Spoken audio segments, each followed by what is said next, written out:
नमस्कार, मैं उनीश कुमार पांडे और आप देख रहे हैं नेक्स्ट लेवल लॉ। आज हम एक बहुत ही महत्वपूर्ण टर्म की चर्चा करेंगे कि व्हाट इज कोड। कोड क्या है।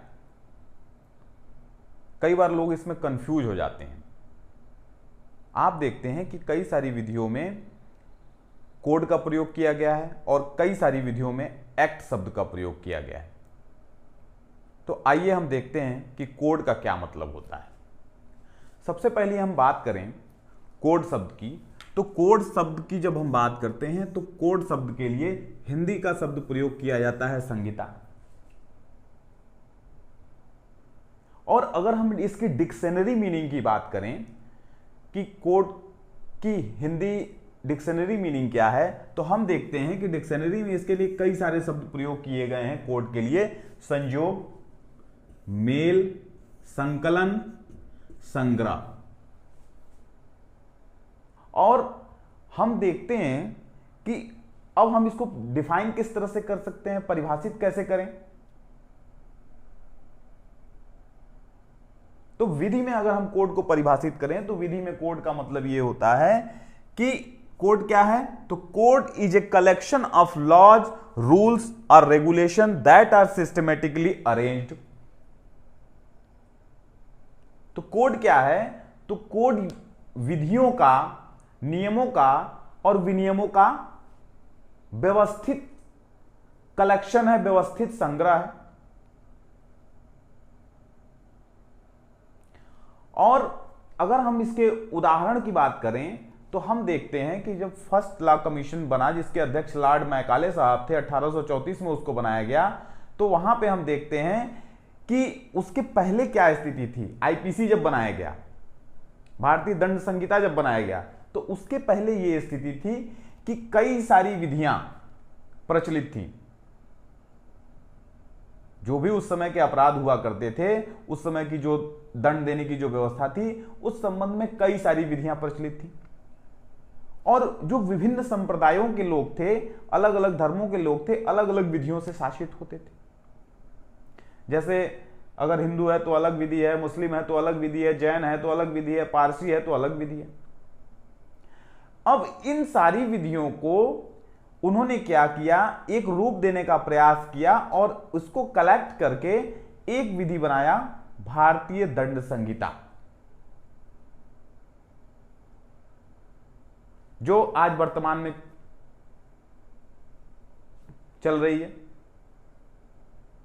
दूसरा अगर उदाहरण देखें, अगर हम सीपीसी की बात करें, व्यवहार प्रक्रिया संहिता जब बनाई गई तो उस समय सेकेंड लॉ कमीशन, द्वितीय विधि आयोग जो था, चार्ल्स वुड साहब ने द्वितीय विधि आयोग को निर्देशित किया कि आप एक व्यवहार प्रक्रिया संहिता का निर्माण करें।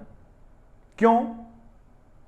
इसलिए किया क्योंकि उस समय अकेले बंगाल में ही 9 विभिन्न प्रकार की प्रक्रिया संबंधी विधियां प्रचलित थी और जिनके द्वारा काफी कंफ्यूजन क्रिएट होता था। तो इसलिए चार्ल्स वुड साहब ने उसको निर्देशित किया सेकेंड लॉ कमीशन को और कहा कि आप एक व्यवहार प्रक्रिया के लिए एक सुस्पष्ट और सरल एक संहिता बनाएं। 1859 में पहली बार व्यवहार प्रक्रिया संहिता आई। और सीपीसी का सेक्शन 2 जो डिफिनीशन क्लाज है, उसका क्लास 1 क्या कहता है कि कोड इंक्लूड रूल्स की बात करता है।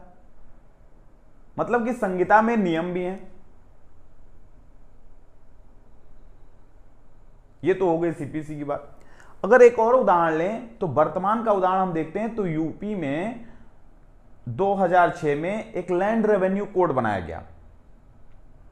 उत्तर प्रदेश राजस्व संहिता 2006 बनाई गई। इसके पहले क्या था कि कई तरह की भूमि विधियां प्रचलित थी। तो उन सारी विधियों को कलेक्ट करके और एक लैंड रेवेन्यू कोड बना दिया गया।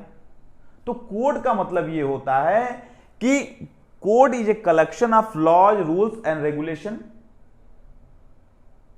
जिसे सिस्टमेटिकली अरेंज कर दिया गया है। और उस समय के वर्तमान जो होते हैं सभी एग्जिस्टिंग लॉ को केवल स्टैट्यूट और एक्ट को ही नहीं, अधिनियम को ही नहीं, उस समय के जितने भी ऑल सोर्सेज ऑफ लॉ होते हैं किसी भी स्पेसिफिक विषय के, जिस विषय के संबंध में कोडिफिकेशन किया जा रहा है, तो उस समय के जितने भी सोर्सेज होते हैं उन सारे सोर्सेज को मिला करके एक लॉ बना दिया जाता है और उसी को कोड कहते हैं जो बनाया गया। एक और टर्म हम यूज कर सकते हैं कोड के लिए, तो code is also termed consolidated law. समेकित विधि की बात कही गई, तो इसको इस तरह से भी परिभाषित कर सकते हैं। कोड इज क्या है, तो एक समेकित विधि है। मतलब कि किसी भी विषय पर जितनी भी विधियां हैं उनको संकलित करके एक सिस्टमेटिक तरीके से अरेंज कर दिया गया है ताकि उनको लागू करने में आसानी हो, समझने में आसानी हो, तो उसी को कोड कहते हैं। आई होप आपको ये वीडियो पसंद आई होगी और आपको अगर वीडियो अच्छी लगी हो तो इसे लाइक करें, शेयर करें, चैनल को सब्सक्राइब करें और बेल आइकन का बटन दबा दें ताकि आपको किसी भी नए वीडियो की जानकारी मिलती रहे। नमस्कार, धन्यवाद।